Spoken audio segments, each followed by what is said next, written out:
الرحمن الرحیم۔ السلام علیکم۔ رسول اللہ صلی اللہ علیہ وآلہ وسلم نے فرمایا، مسلمان کامل وہ ہے جس کی زبان اور ہاتھ کے شر سے دوسرے مسلمان محفوظ رہیں، اور مومن کامل وہ ہے جس سے لوگ اپنی جانوں اور اپنے مال کو محفوظ سمجھیں۔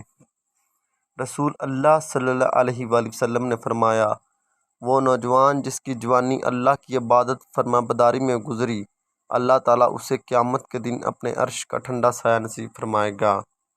رسول اللہ صلی اللہ علیہ وآلہ وسلم نے فرمایا، اے اللہ، تو معاف کرنے والا ہے، معافی کو پسند کرتا ہے، لہٰذا مجھے معاف فرما دے۔ رسول اللہ صلی اللہ علیہ وآلہ وسلم نے فرمایا، جس نے فجر پڑھی وہ اللہ کی پناہ میں ہے، تو تم اللہ کی پناہ ہاتھ سے جانے نہ دو۔ رسول اللہ صلی اللہ علیہ وآلہ وسلم نے فرمایا، اندھیرے میں چل کر مسجد کی طرف آنے والوں کو روز قیامت مکمل نور کی خوشخبری سنا دو۔